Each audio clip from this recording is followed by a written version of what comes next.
Live from the Spill Studios, located behind a liquor store off the I-35 interchange, and before a live studio audience. Oh, yeah. It's time once again for a couple of cold ones with Corey and Carla. Well, these motherfuckers are tired, too. You know what I mean? Normally we say before a live studio audience, people are like, yay! And people just like, fuck it. Like, oh, for fuck's sake. Man, the Spill Party for 2009, oh, now they want to step in. Look at you motherfuckers. We're going to let these dudes get settled in first. We have a house full of people, boy. How many of y'all? Oh, yeah, it was 4 of y'all who were gone. I thought, man, now how many people do we have here in the house? It's about We now have 12 of us. 12. Shit, man. The Spill Party went off. And they smell like the fucking Dirty Dozen is what they smell man, like. we just, look. Jesus. It's been going on all weekend. The Spill Party for 2009, bitches, was a huge success, man. We actually. Oh, yeah, man. And here to show you that it was a huge success, these motherfuckers followed me home. It's like having a lost puppy or something. They are at my house. We have 12 people who did not want to leave the bar. I was just joking. I said, well, shit, do y'all want to come back and hang out at my place? We're going to record. Yeah! And I was like, oh, fuck, man. All right, shit. So we still got. So your ass calls me up at 2:30 in the fucking morning going, hey, what you doing? Yeah, that's right, man. Masturbating? What do you think I'm doing? It's Sunday night. If I got to suffer, somebody going to suffer with me. So we got a live audience here. So tonight what we're going to do is we're going to get through this kind of fast. I think what we're going to do is we're going to do like the top five like we always do. Which rocks this week. Yeah. Hey, y'all, shut the fuck up back Who the there. fuck is talking during my goddamn fucking podcast? I will bust some fucking skulls. Y'all fucked up? We ain't joking. Be quiet. Shut the fuck up, Nick. Shit, we ain't fucking with you, man. See, dude, that's what happened. Fucking Nick fucking Hodges. You let him in a few podcasts, and he thinks every time the tape is rolling that he can fucking talk. Come in here just comfortable. Just doing the opposite of what you tell him to do. And motherfucker. Nick about Nick, tell Nick to be quiet. Nick, excuse me, can you be quiet? And he's still talking. No, he's about as skinny as a fucking rake, and he's still trying to talk shit. Be quiet back there, Nick. Nick looking at me like, I can whip your ass. You can't tell me what to do. Keep fucking with me, Nick. You ain't making it back to jolly old England. You keep on with this shit. That fucking Oliver Twist looking ass. So anyway, listen. But did y'all have a good time at the party? Yeah. Yeah, man. No, seriously. No, see, you know what? That's a bad sign, man. If they're able to respond at all, it was not that good a fucking party. Shit, it's good enough that it is Monday night. Now, we told y'all the party went from Monday morning. It's Monday morning. Shit, we told you the party went probably unofficially from Friday night until Sunday. It ended with the picnic. We are at my place at 3:30 in the goddamn morning, and the party's still going. I mean, we ain't stopping. There's people here who said, you know what? We're just going to go to your place and go to the airport right after. The fuck sleep. We ain't even sleeping. Except for my man Orlando over here who just looked at man Orlando, they just drug you out here. You did not want to be here, did you? Yeah, man. I really did want to come, so kind of bought my ticket at last minute, but I mean, hey, I'm here. I had a wonderful time, and man, I'm tired. And you can even tell him, like, he's like, man, I bought my ticket. I'm here, but fuck it, I gotta be going, man. But anyway, man, we're glad that you guys are here. There's some people going to be here until probably Tuesday or Wednesday. And yeah, next year when we do this, you got to come here, people. As you see, the party's still going. I mean, it's Monday night and Monday morning, and we still. And these motherfuckers won't fucking leave. In fact, we brought more alcohol in here. It's like we got to drink at the bar, and one guy's like, hey, look, man, I got some rum. I'm not going to drink. And we're all like, gimme. Yeah, it's right here in front of him. He brought Cokes for mixers and shit. Yeah, the party's still going. So next year, we got big plans. I'll talk about that in another podcast. You got to join us. But right now, it's time for the Top 5, brought to you by Spill. And a bunch of motherfuckers in my goddamn house right now. You could play it like you didn't fucking drive him over here. I know, I led him over here. I was the main one time, but don't leave me yet, and please. You can tell how wasted some of these people are because they find that shit funny. He is fucking off his ass right now. Now, what's your name on the site? Tell people. My name is Macho Hervey. You could call me Macho. Macho. You can call him fucked up right now. That's what you can call him. He's laughing at every. Call me that too. He's laughing at every fucking thing we say. It's time for the top 5. Top 5 is crazy. So, anyway, man, we're going to try and get out of here in an hour. So let's go ahead and get this thing going. At number 5. Number 5. Julie and Julia. Still holding in there. Still, them bitches still holding on in there. My man loves it over there. See, I ain't going to even tell you to be quiet because I can tell you're fucked. You've been riding your bicycle all around Austin and shit. But yeah, Julie and Julia, man, brought in $59 million so far. This weekend, it brought in $9 million alone. Not bad for a movie that just came up out of nowhere, especially a movie about Julia Childs. Who gives a fuck about Julia Childs? Apparently, a lot of everyone without a penis. That's what it is. It's like every other movie is all about shit blowing up, and this is the one movie where it's like, here, we're gonna make some really nice food. Did you see the movie? I haven't seen it. It's actually enjoyable. This shit didn't blow up in it. What the fuck do I care? No, they blew up a cake. You know, if you want to see that shit. No, I just haven't had a chance to see it. No, it's actually good. And Meryl Streep. That's what I hear. Yeah, Meryl Streep. She will. If there's nothing that comes out better than her performance, she will. Not only is she gonna be nominated, but she would probably win. She's Meryl Streep. Of course, she's gonna be nominated. If she breaks wind in a movie, they fucking give her an Oscar nod. And a best nominee for best queef from a girl. Well, it better be from a girl. Jesus Christ. Let's see. Let's go to number 4. The Time Traveler's Wife, which has been out for what? 2 weeks. 2 weeks. Has brought in $37.4 million so far. And looks to be a possible TV show. It does look like some Lifetime shit. No. They're you're talking about they're going to make it a TV show? They're looking at making it into a TV show, based on the book that this was based on. Did you even know this movie was coming out? Yeah, it's been delayed for a long time. It's been I heard about it, God, like a year and a half, 2 years ago, and then they just kind of dropped it out in the middle of August. Yeah, and then they didn't screen it for us. And it brought in $10 million this year. So I mean, this week, I'm fucked up too. I'm not going. Okay, look, don't let me lie to you. I've been drinking all night because I didn't know that already. Hey man, I'm around alcoholics. Apparently, they're a bad influence on me. So I'm a little fucked right now. I'm trying to read this, but the Time Traveler's Wife. They want to make that to a TV show. Yeah. Why? Because there's probably money in it, I would assume. But what they gonna do with that shit? Have you seen the fucking movie? No, I haven't. Then what the fuck are you talking about? I'm just mad at this shit because it looked like some weak shit. A time travel TV show in the era of Lost? Oh no, why would they possibly do that? Yeah, but it's a time travel movie that's like a romantic film too. What's he gonna do? Like go to different periods and fuck people? I mean, and that'd be a good movie right there. No. The whole thing is that it's about a guy who bounces around within his own life. And and keeps showing up at different periods of time. And it's about this relationship he has with this woman where he keeps appearing, from different periods and having, romantic interactions with her. I still like my idea about going to different periods and fucking people, but that's me. You think? Yeah, I do. Yeah. You think that might be a Corey Coleman production? Starring Corey Coleman. Yeah, I want to fuck a cave woman. So anyway, let's go ahead and go to cave something. Go to number 3. You've screwed a couple of caves from what I've seen.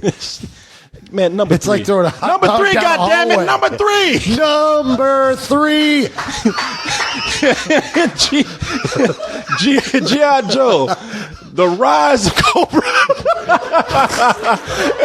And Cobra's still rising. It's brought in. Okay, the movie. The rise of someone's. I got 10 inches of Colorado black snake for you. Hot dog down a hole. Tubuku. No. Ain't no goddamn. We're trying to get out of here in a goddamn hour, man. Shit. Now go on and talk about this shit. Well, then don't try to do a podcast drunk, dumbass. G.I. Joe, don't encourage me, you dumb motherfucker. Shit, you know I'm fucked up. You're the dumb one right now. Shit, you don't enable me. I won't talk shit if you I don't have no encourage me. problem making you look like an ass in front of people. Oh no, you ain't got no problem with that. And believe me, you do that very good on your own.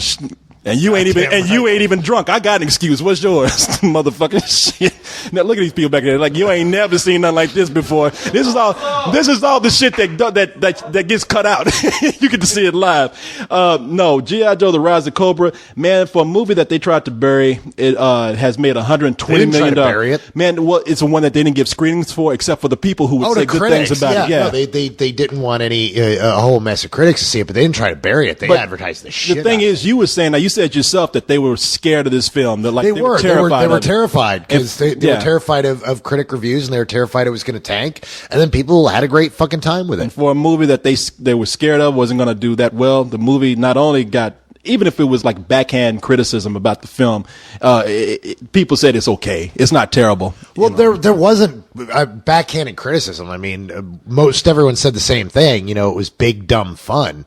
But the point is, that ain't backhanded. This movie's stupid, but the movie right. wasn't trying to be smart. It wasn't an attempt to make a high-minded film. It was an attempt to blow shit up and entertain 13-year-olds and their dads, and they did it. I think what they were trying rocks. to do here also is that, and I think this is what's going to be kind of shitty.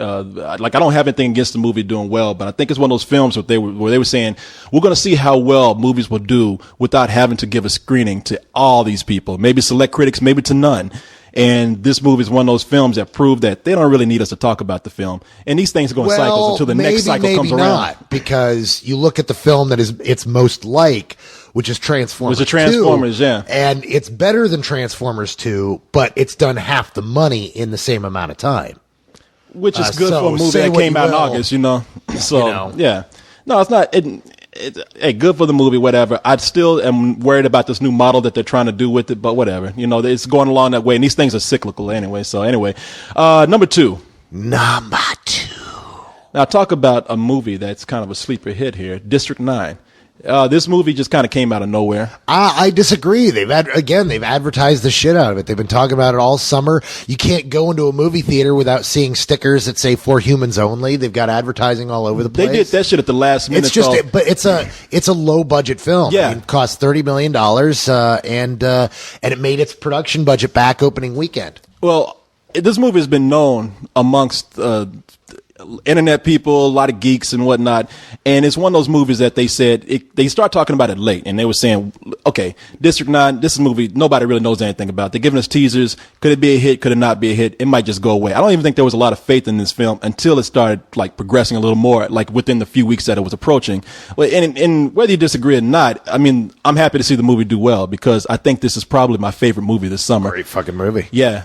Now, it had a big drop this week. It dropped about 60%, but that's to be expected. It dropped 50%, 49.4.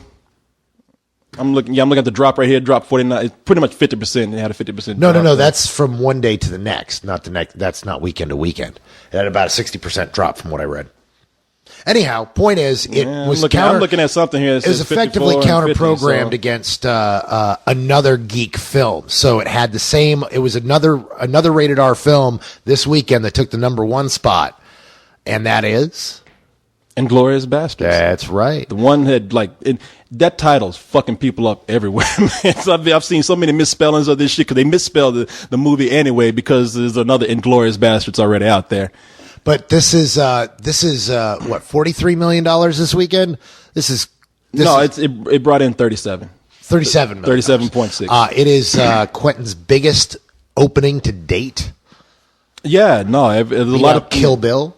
Yeah, it's paid off with him not having been around for a while. I mean, he did Death Proof, but everybody's been waiting for that Quentin Tarantino movie that he has on his own. And I like the movie. I know you loved it. I didn't love it as much as you did, but I'm happy to see the movie do well. I think it's my favorite movie that he's done since Jackie Brown.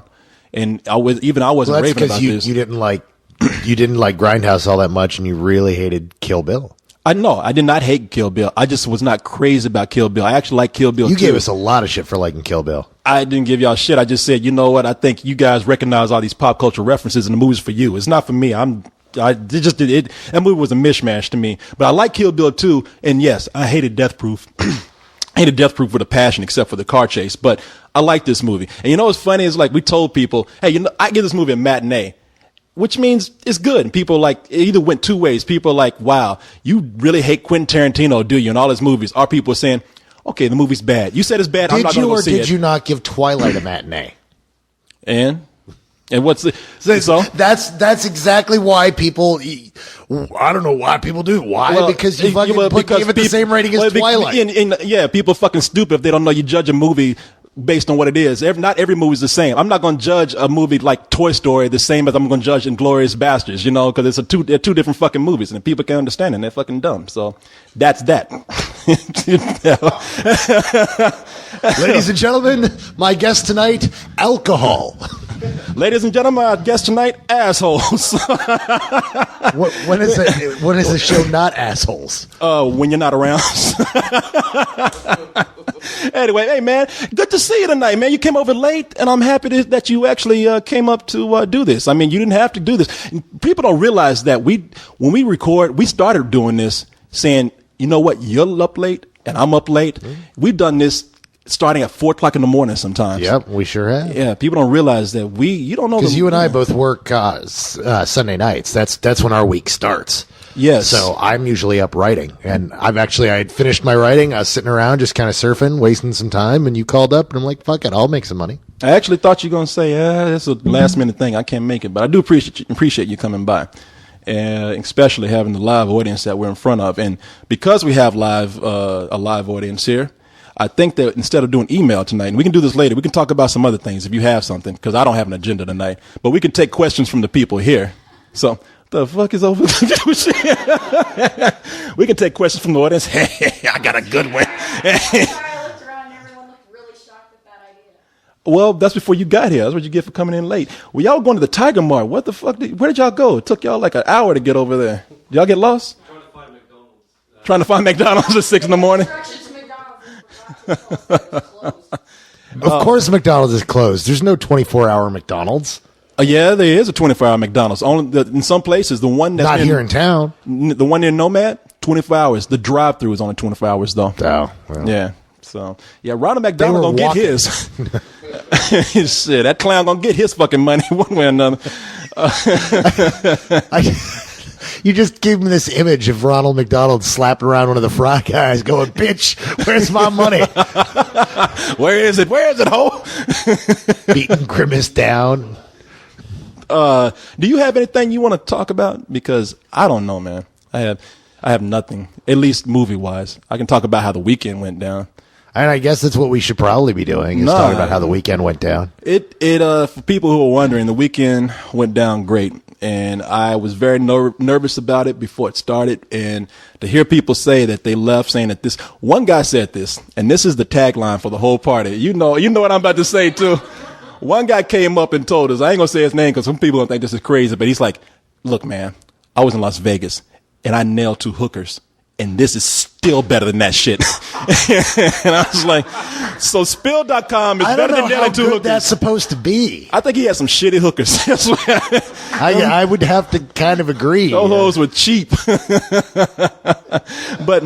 But no. I guess for him, the better than sex rating ain't all that. Yeah, no, better than sex means shit. No, I won't leave I that guess alone. better than sex means you're willing to pay $200 for it. I'm gonna leave him alone because I ain't gonna harp on him because he was a real cool guy. I had to hold my tongue. I was making a really bad joke about him, but he's a good guy, and everybody. There are people who are still staying here, and they're like, shit. I think I'm gonna move to Austin because I think that we throw parties every weekend. I think those people need to get fucking jobs.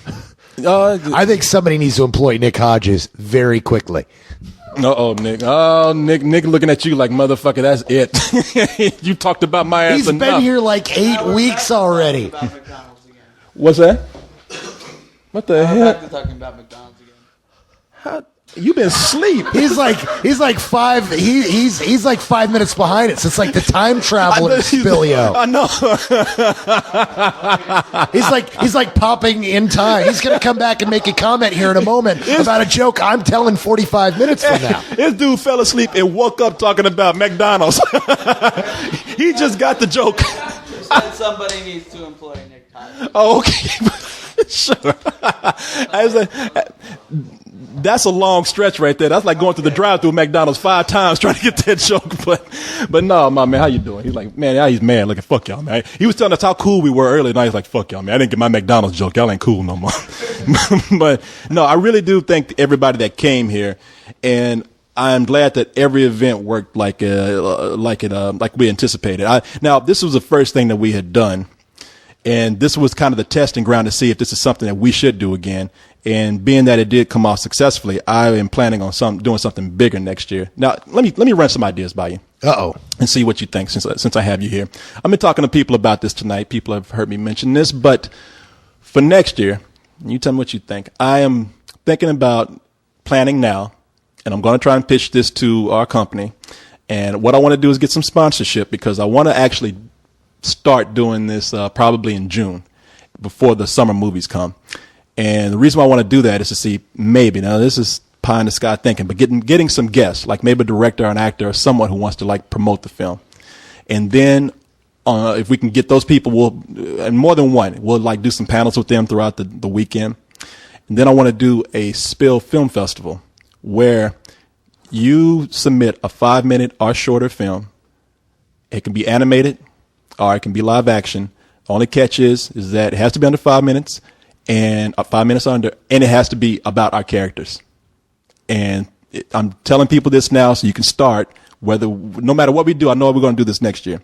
And if we do that, I want to, throughout the year, show snippets and little chunks of what people have submitted. Not show the whole thing because we're going to show the films in their entirety at the festival. So far, what do you think about this? It all depends on the execution. It could, it's one way or the other. I don't know. Yeah, I'm excited about it. So it's so good. No, Wait, you're excited about one of your ideas? Yeah, that's man. so weird. I know. I've never known you to be that way. I usually hate my ideas. Yeah. But no. What would you suggest for next year then? You were there. What would you say? I don't know. Well, you don't have any suggestions at all? not right now. It's fucking 3:30 in the fucking morning, and I haven't even thought about it. Okay. So what was your favorite moment or favorite thing that happened this weekend? Like the thing that just sticks out in your mind is the most amusing thing that happened to you.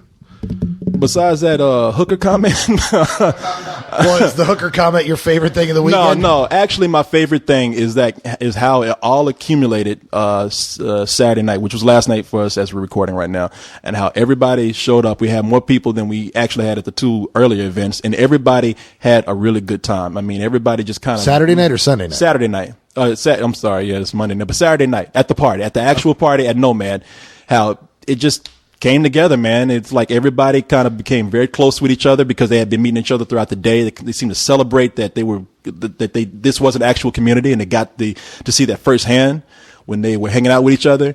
And also that people just kind of like last year, people kind of, they were kind of scared to like let loose, but this year people were dancing. We had really cool DJs running our logos behind them in pictures, and those DJs fucking sucked, man. Well, they had. I requested some Taylor Swift, and they had no Taylor Swift. Really? Because I wanted Hannah Montana, and I was like, they were like, what? No, Montana. No, they had Taylor Swift. They had people dancing. Now, the only thing I didn't like was that for some reason I told them this because they did a lot of world music, and I know it's not what I would have wanted ideally, but it was a lot of different people there. But they were cheap. No, it wasn't that because they were there already. No, it was like they were there already. It would have been hard to get another DJ in there because they were booked, and I just said, you know what? What about DJ Kent Aaron?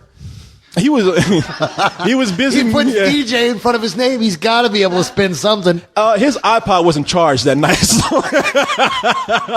But no, those guys, what I liked about them is that they actually got people dancing, and it was kind of music that was generic enough to, when I say generic, it was universal enough for people to do that. But you know something? What I did not like is that throughout the night, they had Africans dance on the screen, and people like saying, and they kept coming to me like, what the fuck are these Africans on the screen for? And I was like, yeah, shit. I was like, I want them the same thing. I was like, I didn't request this, and they told me they're going to do that. And I was like, you know what? I know you guys do your world music thing, but can we not like show all the videos and shit? And they just said, fuck it, we're going to do it anyway. They pulled the Corey Coleman and said, fuck them. We're going to do it anyway. You know, goddamn right. So they're my heroes. They did a good job for what it was worth. And whether you like the music or not, people were dancing. The music became lively. And here's the other part that I like. I like that people came out on Sunday, which was technically yesterday, for the picnic. We had about 50 people show up for the picnic. And that is where everybody just truly bonded. I mean, people got together and they remembered the good time they had throughout the day on Saturday.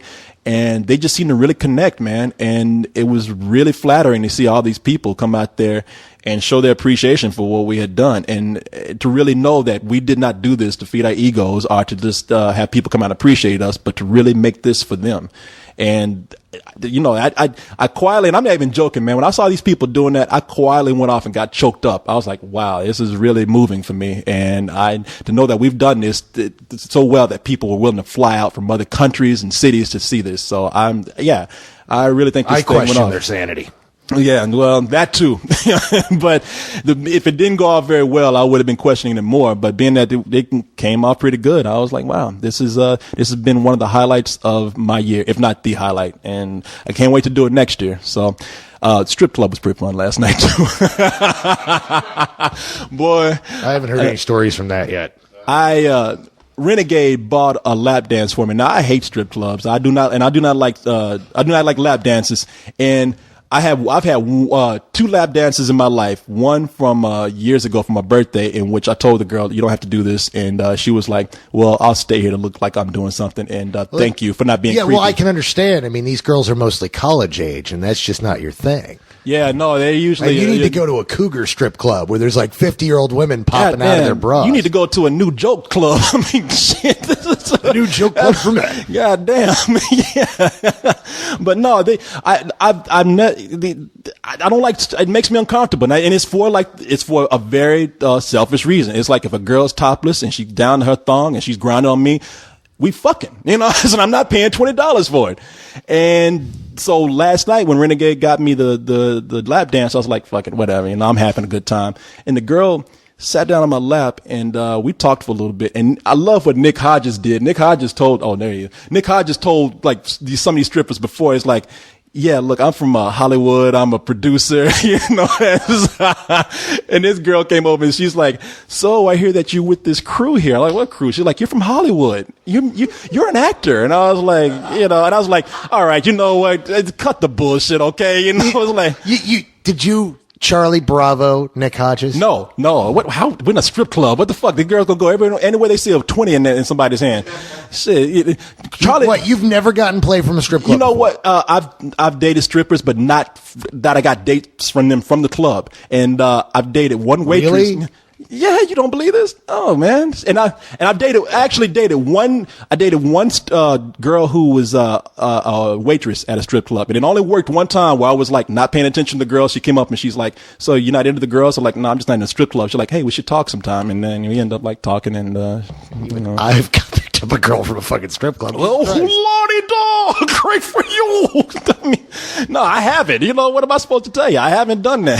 So, but how did you do it? So, you know what? That's a good thing. Tell the people how you picked up a stripper from the strip club, because it hardly happens for anybody. I mean, when I say I can't even. I can't even tell you because it was not hard. Okay, and what gay club was this at? No, no, man. There are look, gay strip clubs. I know, man. Don't act like you haven't been. No, really. Don't act like my joke don't make no sense. No, really. Fuck you. No, because I want to know, man. You picked up a stripper from a strip club. What did you do? Did you just fucking talk to her? I don't fucking know. Okay, shit. A lot of good that does everybody out there, because they do a lot of talking. They don't get shit. Well, shit, man. Good for you, man. Honestly, I seriously, I can't tell you. That's why I was surprised. I was like, I mean, you put time into your game. I don't fucking have game, and that's why I was like, fuck. How have you not done that? I don't know. Maybe I don't go to enough strip clubs. It's like I don't go there, as many times as other people do. But I mean, hey, look, last night this girl was giving me a lap dance, and I told her to cut the shit because I know that, she was just feeding me a line and like tell me, you pulling that shit like, oh, you're from Hollywood. I was going to be like, whoa, yes. I mean, if I tell I'm an actor, I'm fucking, it wasn't like that. So she's pretending to be into you. You can pretend to be. And that's where I told her, I said, look, baby, I'm not from Hollywood. You're full of shit. You don't have to do this right here. I don't even like lap dances. So you can go somewhere else if you like. And she's like, no, don't worry about it. Let me handle this. And I don't know what the hell she did, but she moved around and did something. I got a hard on right in there. And I was like, and she let me grab it like more than a stripper would. And the guy sitting next to him, and I'm not going to say whose name is either, but he saw that shit happening. Now you saw what I saw. And he